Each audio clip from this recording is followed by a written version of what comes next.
Maître Thibaut de Montbrial qui vient nous rejoindre. Je vous donne juste un tout petit peu les coulisses de ce qui se passe.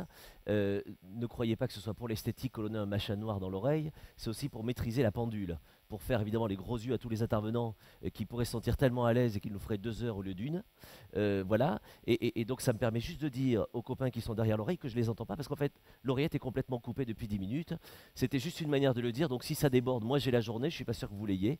C'était juste pour dire en régie voilà, que je ne les entendais pas et je suis sûr qu'on va trouver une solution dans quelques instants. Thibaut de Montbrial, vous êtes avocat au barreau de Paris. On feuillette ensemble ce pacte 2012. La deuxième proposition, c'est l'impunité zéro pour les atteintes aux personnes et aux biens. Alors moi, l'impunité zéro, ça fait longtemps que j'en entends parler. Est-ce que ça marche? Écoutez, historiquement, ça a déjà marché au moins une fois. C'était à New York dans les années 90. Il y a un maire qui a été élu sur un programme très dur en matière pénale. Il s'appelait Rudolph Giuliani. Oui. Et en 1994, il a dit « Je vais faire baisser de moitié l'insécurité ». Et il a engagé un programme qui est connu aujourd'hui sous le nom de tolérance zéro, ou autrement appelé le programme de la vitre brisée. Le principe était très simple. Lorsqu'une vitre est brisée, il faut la remplacer tout de suite, parce que si vous ne la remplacez pas tout de suite, ceux qui l'ont brisée se sentiront donner un blanc-seing pour casser un certain nombre de vitres suivantes. Alors transposé en matière judiciaire, ça a donné la chose suivante. À chaque fois qu'un délinquant était interpellé, qu'une infraction était causée, le délinquant devait être interpellé et condamné le plus sévèrement possible pour qu'il sente la réponse sociale et qu'il se remette dans le droit chemin et qu'il arrête la délinquance. Et en 7 ans, baisse de 30 à 60% des crimes et des délits et relance économique et touristique de la ville de New York. Donc oui, ça peut marcher. Alors comment est-ce que cet exemple vous inspire et a inspiré cette deuxième proposition du pacte 2012 de l'Institut pour la justice? Écoutez, moi j'ai 18 ans d'expérience comme avocat pénaliste, le plus souvent aux côtés de victimes dans des dossiers parfois très lourds, également aux côtés de fonctionnaires, de police, de gendarmerie. Et je fais aujourd'hui un constat professionnel qui est le suivant. Il existe un véritable décalage entre d'une part les victimes, alors que vous soyez victime d'atteintes aux biens, les atteintes aux biens c'est toujours désagréable, même une petite atteinte sur votre voiture c'est désagréable, mais c'est souvent même traumatisant. On sait le traumatisme que peut constituer un cambriolage. Pour les atteintes aux personnes, c'est pas la peine d'épiloguer, c'est au minimum traumatisant et souvent insupportable, et on parle là de vie brisée, et chacun comprendra bien ce que je veux dire. Toujours du même côté de ce décalage, vous avez les services de police. Les services d'enquête font ce qu'ils peuvent, se dévouent, sans compter leur temps, leur peine, parfois mettent en jeu leur vie physiquement. Et de l'autre côté, puisque je vous parle d'un décalage, vous avez la réponse judiciaire qui est parfois bien, il ne faut pas évidemment généraliser, mais trop souvent, on ressent, lorsqu'on est avocat de victime, avocat de fonctionnaire, eh bien, une réponse qui est parfois dépassée, parfois inappropriée, avec parfois une espèce de réticence. On dit oui, mais l'autre, il a quand même des excuses, etc. Et il y a une incompréhension croissante. Je voudrais vous donner un chiffre, ce n'est pas la matinée des chiffres, mais un chiffre important, c'est le taux de réponse pénale. Qu'est-ce que c'est que le taux de réponse pénale? C'est la statistique par laquelle le ministère de la Justice explique que dès lors que le parquet est saisi de faits, eh bien, il y a une réponse avec un résultat judiciaire. Officiellement, le taux de réponse pénale en France est de 88%. C'est-à-dire que sur 100 infractions constatées, eh bien, il y en a 88 qui donnent lieu à une réponse de la justice. Mais quand on gratte les chiffres, quand on mouline, on arrive à un constat. Si on enlève les délits routiers qui concernent plus de la moitié des chiffres, eh bien, vous avez 40% seulement des faits constatés qui vont à une audience qui conduit à une condamnation, et 60%, c'est-à-dire plus de la moitié, eh bien, qui vont à ce qu'on appelle des alternatives aux poursuites, le plus souvent un rappel à la loi, qui fait que l'auteur est convoqué, qu'on lui dit c'est pas bien. Surtout, il ne faut pas recommencer. Mais il n'y a pas de condamnation et il n'y a pas de casier judiciaire. Alors ça part d'un bon sentiment, mais ce n'est pas compris. Et l'insécurité ressentie par les citoyens et par les policiers qui voient ressortir les gens qui viennent les narguer, c'est quelque chose qui n'est pas satisfaisant. Mais ça veut dire que les 60% dont vous nous parlez là à l'instant, ce sont des faits de moindre importance. Alors, j'aimerais pouvoir être d'accord avec vous. Je vais malheureusement plonger dans l'actualité récente. Je lisais dans Le Parisien d'avant-hier un article. Alors, je suis désolé, je vais vous lire 10 lignes. Ça vaut mieux qu'une longue plaidoirie ou qu'un long discours. Il s'agit de déclaration de l'avocat de la famille du jeune Alexandre qui est mort au début de la semaine dernière dans des conditions atroces que tout le monde connaît, brûlé dans un bois par des jeunes de son âge. Alexandre était déjà tombé dans un guet-apens. 2 garçons, dont l'un qui est aujourd'hui mis en examen pour son assassinat, l'avaient violemment attaqué.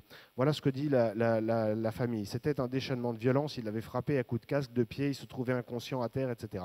L'avocat dit la chose suivante, l'avocat, La réponse pénale nous avait paru pour le moins légère. Alexandre avait eu un traumatisme crânien, le nez et une dent cassée.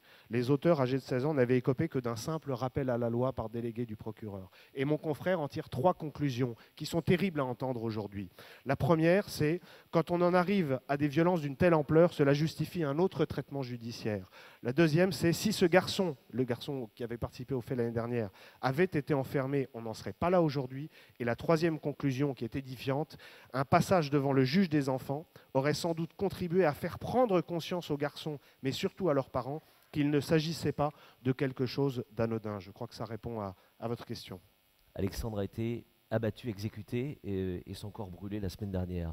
Comment est-ce qu'on peut améliorer les choses alors, maître, quand vous nous dites tout ça? Il y a un boulot monstrueux. Qu'est-ce qu'on fait? Écoutez, l'Institut pour la justice, sur ce thème, a 2 grandes pistes de réflexion qui me paraissent des pistes de très bon augure. La première, c'est d'améliorer la façon dont la police et la justice peuvent travailler ensemble. Vous savez, ce sont des maillons d'une même chaîne. Les premiers sont en amont et le résultat en aval. Eh bien, les policiers aujourd'hui, les enquêteurs, souvent sont un petit peu découragés de voir que leur labeur aboutit à un traitement si inadapté. Là, encore une fois, pas toujours. Hein, je pointe ce qui ne va pas, il y a des choses qui vont. Mais c'est tout de même un sentiment récurrent et on l'entend souvent. Chez certains magistrats, là encore pas chez tous, il y a une vision parfois dogmatique de la société, une vision angélique d'un certain nombre de réalités. Et l'une des choses qu'on pourrait imaginer, je sais que ça se fait à l'école de la magistrature, mais on pourrait peut-être réitérer de temps en temps, c'est qu'une nuit ou 2 nuits, peut-être par an, eh bien, des magistrats montent dans des voitures de brigades anticriminalité, aillent tourner avec les bacs, comme on dit, aillent un peu sur le terrain pour voir ce que c'est que la réalité, non seulement la réalité du terrain, mais peut-être aussi dans les commissariats pour accueillir les victimes. Parce qu'une victime qui arrive devant le tribunal, ce n'est pas la même chose que la victime qui arrive 10 minutes après avoir été violentée et dans un état de choc que chacun connaît. La deuxième piste, c'est pour qu'il y ait une réponse pénale, pour qu'on répare ce fameux carreau brisé aussitôt après, selon l'image, l'analogie new-yorkaise. Eh bien, c'est une idée que développe l'Institut pour la justice, c'est que même dans le cas des alternatives aux poursuites, dans le cas où il y a une réponse pénale qui n'est pas judiciaire, eh bien, l'auteur, quand on vient lui dire le fameux « c'est pas bien » et lui tirer l'oreille, il soit assujetti à un droit fixe. Ça ne peut pas être une peine, parce que ce serait une condamnation. C'est pour ça que je dis un droit fixe, pardon, c'est un petit peu technique, mais de quelques centaines d'euros, ce qui est une somme significative qui lui ferait sentir qu'il y a eu une réponse et qui ne lui ferait pas sentir qu'en fait il s'en est tiré et qu'il lui fasse penser, ce qui est le pire, c'est qu'il a été plus fort que le système.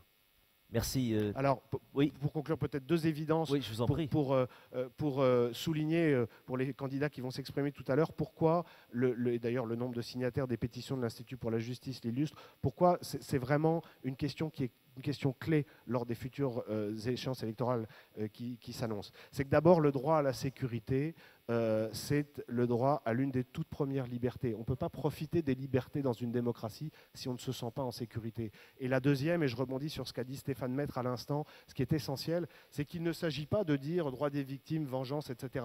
C'est tout l'inverse. Lorsque le citoyen, dans le pacte social, accepte de déléguer la sécurité, la sienne, celle de ses proches, celle de ses biens, lorsqu'il accepte de ne pas la défendre, pardon de l'image, mais à coups de fusil, mais de laisser le choix de cette défense, la tâche de cette défense à la société, c'est une société civilisée, eh bien, il faut qu'il ait confiance dans la manière dont la société va rendre cette justice. Et pour ça, il faut qu'il soit entendu. Xavier Bébin, l'impunité zéro, deuxième proposition.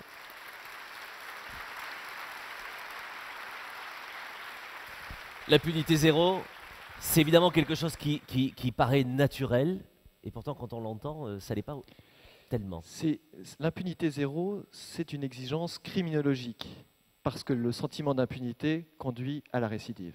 Oui. Mais c'est aussi une exigence pour le sentiment d'équité de nos concitoyens. Et là, je voudrais me faire le porte-voix des citoyens que j'ai rencontrés à travers toutes les réunions publiques. On a eu beaucoup de retours sur un thème, c'est que beaucoup de citoyens ne comprennent pas pourquoi la tolérance zéro, elle ne s'applique que sur les routes, qu'à eux, et pas aux délinquants, au vol, au vandalisme et aux violences.